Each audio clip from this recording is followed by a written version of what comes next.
Bismillah.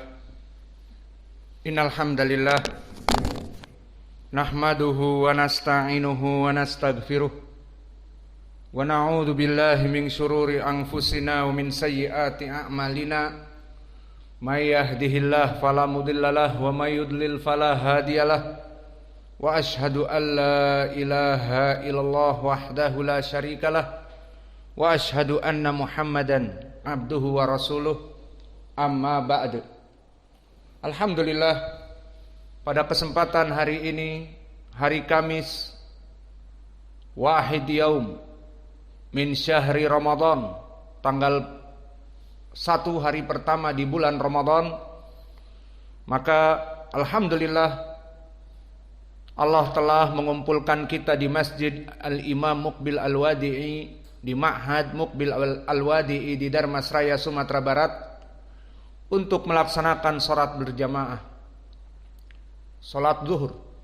Kemudian disambung dengan ibadah yang lain, ibadah menuntut ilmu, yang mana ibadah ini sangat agung karena telah datang perintahnya, diriwayatkan oleh Ashabus Sunan dari Anas ibn Malik dan Abi Sa'id Al-Khudri dan juga Abdullah ibn Amr ibn Al-As, yang datang dari berbagai jalan menjadi sahih li ghairihi.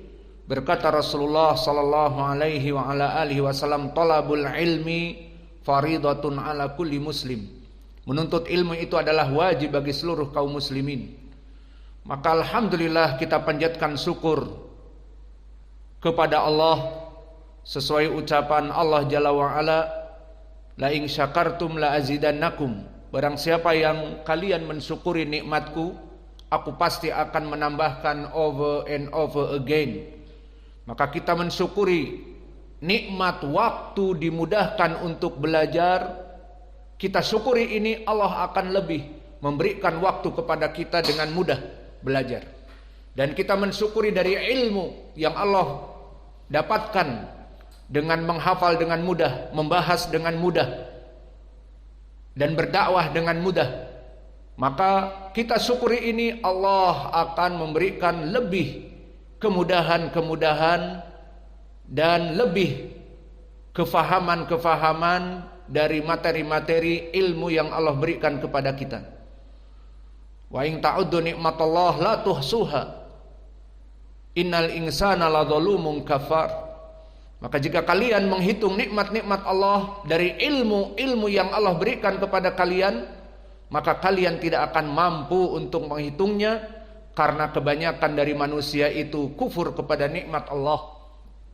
Maka kita bersyukur kepada Allah di mana di bulan Ramadan, bulan yang mubarak, bulan yang diberkahi, bulan di zaman Nabi dulu diturunkan Al-Quran dan ilmu, dan bulan yang mujahadah, bulan yang bukan hanya menahan lapar kemudian tidur 24 jam. Bukan. Dulu di bulan Ramadan Nabi berjihad, Nabi berdakwah. Dan begitupun kita di zaman now, kita jadikan bulan Ramadan untuk menuntut ilmu. Kita jadikan Ramadan untuk bermujahadah, mengajar dan menuntut ilmu dan beribadah. Maka alhamdulillah dari taufik Allah kepada kita, di mana kita bisa melaksanakan puasa Ramadan, dan di malam-malam hari kita melaksanakan pelajaran dan salat tarawih, dan ba'dal fajr terus berjalan pelajaran. Maka kita semuanya berazam di sini bahwa pelajaran di Ma'had Muqbil Al-Wadi'i jelas tidak ada libur. Tidak ada Ramadan libur terus kalian pulang ke rumah-rumah kalian nonton TV, kemudian buang-buang waktu game sepanjang puasa, sepanjang hari main game di HP kalian. Tidak. Maka kita menuntut ilmu, terus belajar di ma'had ini, dan insya Allah kami berazam pelajaran terus berlangsung ba'da zuhur, ba'dal asr, ba'da tarawih atau qabla tarawih, ataupun ba'dal fajr. Semua kita setelah salat-salat akan disambung dengan pelajaran. Maka kita meminta bantuan kepada Allah agar Allah memudahkan urusan dakwah ini dan menuntut ilmu ini, maka meskipun kuantitas yang kami berikan tidak 1 jam atau hanya setengah jam atau kurang atau lebih, namun yang penting istimror, continue. Karena di dalam hadis dari Aisyah yang dikeluarkan oleh Imam Muslim dan yang lainnya, berkata Rasulullah sallallahu alaihi wasallam, ahabbul a'mal indallah adwamuha walau qil. Perkara ibadah yang paling dicintai oleh Allah adalah continuity, meskipun sedikit. Maka seseorang melaksanakan salat duha hanya 2 rakaat, namun setiap hari tidak pernah bolong, tidak pernah lupa, tidak pernah tersibukkan. Sebelum duhur jam 11, 10.30 dia melaksanakan 2 rakaat. Ini dicintai oleh Allah daripada dia melaksanakan salat duha 4, 6, 8 rakaat kemudian bosan. Salat dalam 1 pekan 1 hari, 1 harinya bolong, 6 harinya bolong.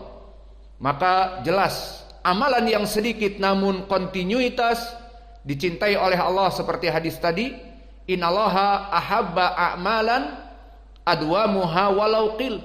Allah sangat mencintai suatu amalan Bani Adam, meskipun sedikit Allah berikan pahalanya juga sesuai dari ibadahnya, namun karena adwamuha, karena kontinuitas, maka Allah mencintainya.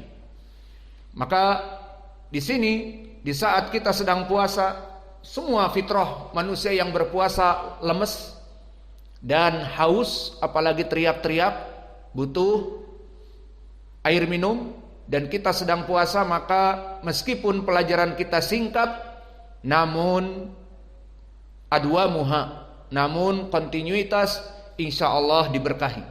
Maka untuk mempersingkat waktu, kita masuk kepada fasal ats-tsalits. Apa itu fasal ats-tsalits?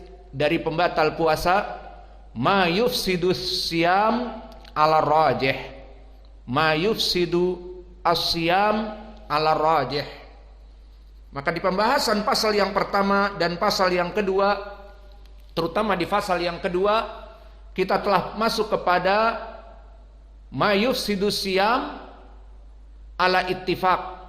Apa-apa yang membatalkan puasa dari perkara yang disepakati kaum muslimin. Ada berapa? Silakan disebut. Al-aql wasyurb wal jima. Makan, minum, hubungan intim di siang Ramadan. Kemudian apa? At-tadkhin wasyisah. Maka merokok, baik dengan filter ataupun tanpa filter, dan baik dengan shisha. Shisha itu kalau sekarang dimodernkan menjadi rokok elektrik. Maka batal puasanya, sepakat kaum muslimin. Dan yang kelima, inqita'an niyah, memutuskan niat. Maka niat adalah perkara syarat untuk diterima ibadah. Maka jika seseorang yang tadinya dia sahur kemudian menjelang duhur, dia batalkan niat puasa untuk berbuka, maka batal meskipun belum berbuka. Kenapa? Karena dia putuskan niat yang merupakan syarat, dan telah kita bahas di pelajaran yang lalu secara pendalilannya. Dan yang keenam adalah keluarnya darah haid ataupun nifas bagi perempuan saja. Maka bagi laki-laki tidak ada yang memutuskan puasa karena melihat darah, meskipun dia panen sawit kemudian tangannya terkena parang berdarah, maka darahnya laki-laki di sini tidak membatalkan puasa. Iya, batal puasanya kalau berdarah, kena bacok, parang, batal, kan berdarah sama. Maka untuk perempuan berdarah keluar dari nisisfi, maka ini dinamakan haid dan nifas, inilah yang membatalkan. Itu fasal yang kedua. Adapun fasal yang ketiga sekarang mayufsidu asyam ala rajih. Maknanya apa-apa yang membatalkan puasa ala rajih. Kalimat ala rajih di sini yang menjadi pembeda antara fasal yang lalu kedua dengan fasal yang ketiga. Di fasal yang kedua apa? Pembatal 6 yang disepakati tanpa khilaf. Adapun fasal yang ketiga ini mayufsidus siyam ala rajih, maknanya apa-apa yang membatalkan puasa ala rajih dari perkara khilaf. Al-amrul awal, perkara yang pertama adalah ta'ammudul qai'u. Apa makna ta'ammudul qai'u? Makna ta'ammudul qai'u adalah muntah dengan sengaja. Ataqayyu, muntah, ma ta'rifuhu, apa definisinya? Ikhraj at-ta'am minal batn atau minal mi'dah, fahada yusamma al-qai'. Taqayya'a, yataqayya'u, al-qai'u, maka muntah mengeluarkan makanan ataupun minuman dari perut. Kum Anta naum, kum ijri alladhi na'san yajri. Maka makna dari al-qai di sini muntah mengeluarkan makanan dari perut, dan jelas makanannya berbeda di saat masuk.